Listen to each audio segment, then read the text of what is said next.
Shalom, selamat pagi saudara. Bagaimana kabar saudara pagi hari ini? Senang sekali dapat menjumpai Bapak Ibu Saudara di dalam renungan pagi Spiritual Life. Bapak Ibu Saudara sekalian, pagi hari ini kita akan kembali merenungkan firman Tuhan yang diambil dari Yohanes 13 ayat 21 sampai 30. Saya akan bacakan bagian perikop firman Tuhan ini bagi kita semua.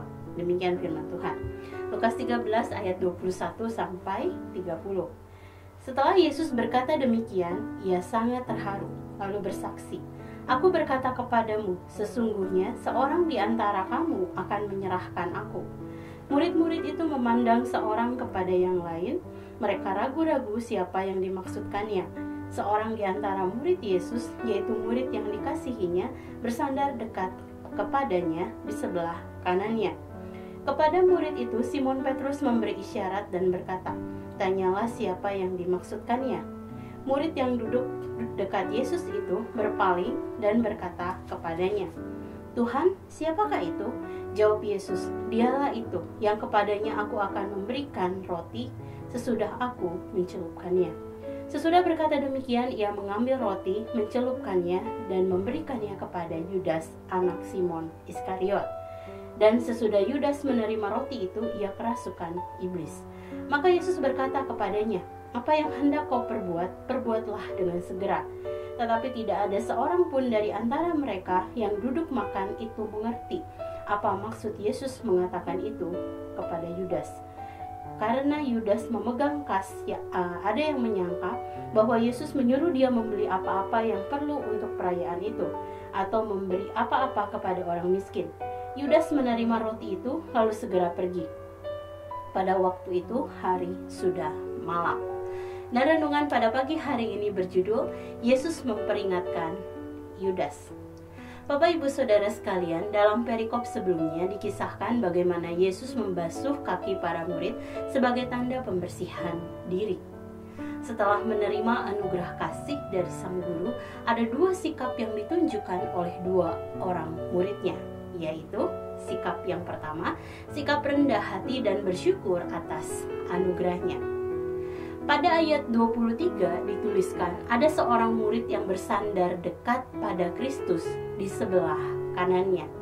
Posisi ini ditafsirkan merupakan posisi berbaring dan bersandar pada punggung Kristus sebagai tanda kedekatan dengan gurunya dan juga merupakan tempat kehormatan. Praktik ini biasanya digunakan pada saat perjamuan makan Paskah untuk menandakan peristiwa besar dan perayaan, sebab terbebas dari perbudakan.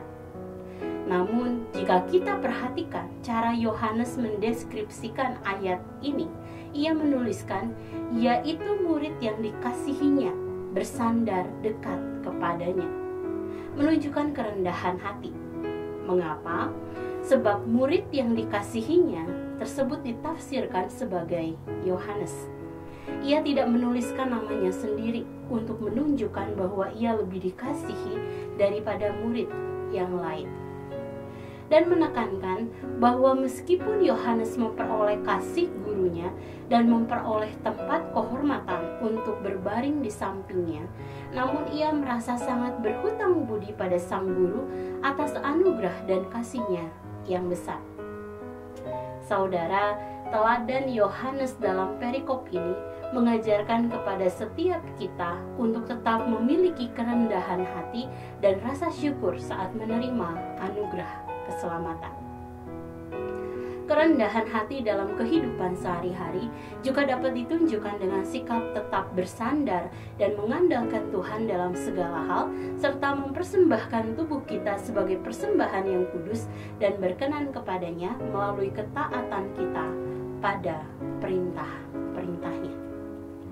Lalu sikap yang kedua yang ditunjukkan oleh murid Yesus setelah dibasuh kaki adalah sikap sombong dan keras hati. Pada ayat 26-27 dikisahkan bahwa Yesus Kristus berbisik pada murid yang dikasihinya tersebut untuk memberitahukannya siapa yang akan mengkhianatinya. Ia berkata, dialah itu yang kepadanya aku akan memberikan roti. Sesudah berkata demikian, ia memberikannya memberikan roti tersebut kepada Yudas. Yudas menerima roti tersebut, lalu ia kerasukan setan setelah menerima perkataan Yesus yang berkata, "Apa yang hendak kau perbuat, perbuatlah dengan segera." Dan Yudas pergi lalu berjalan di dalam kegelapan malam.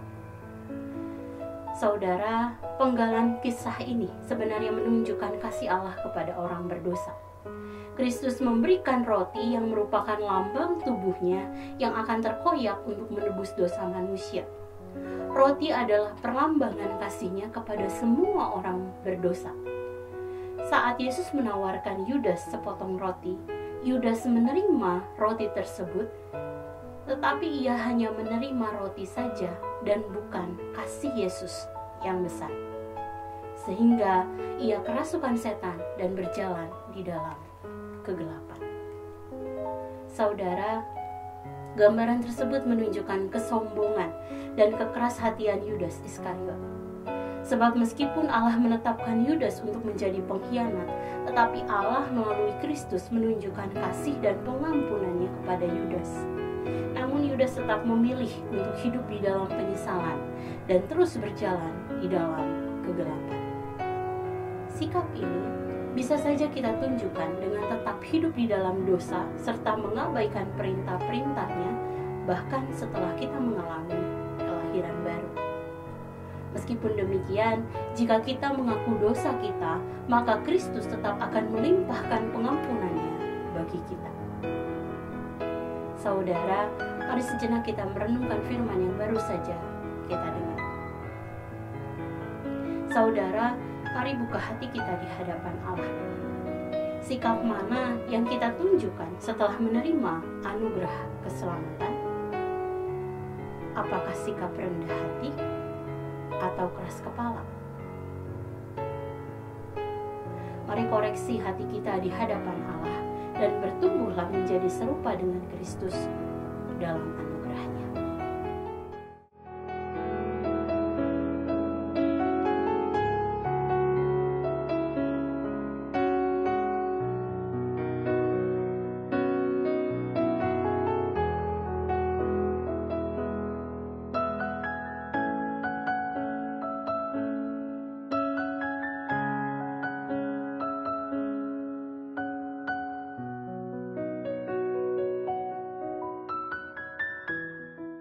Demikian firman Tuhan hari ini. Mari kita berdoa.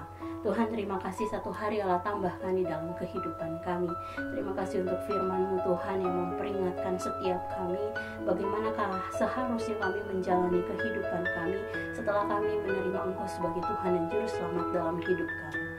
Tuhan, hidup kami harus mengalami perubahan sebab ada Roh Kudus yang sedang bekerja di dalam diri kami untuk mengubahkan cara kami berkata-kata, untuk mengubahkan pola pikir kami, dan untuk mengubahkan juga gaya hidup kami, Tuhan, sehingga keseluruhan diri kami mencerminkan Kristus yang sungguh hidup di dalam diri kami.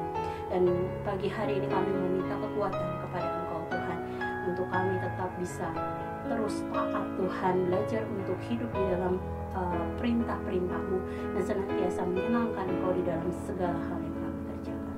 Terima kasih Tuhan buat pagi hari ini, buat firman-Mu yang sungguh menguatkan setiap kami. Kami serahkan sepanjang kami menjalani kehidupan di hari ini yang kami percaya Allah akan menolong kami di dalam segala hal yang kami kerjakan. Terima kasih Bapa, dalam nama-Mu Tuhan Yesus kami berdoa dan bersyukur. Haleluya. Amin. Selamat pagi saudara, selamat beraktivitas. Tuhan Yesus memberkati.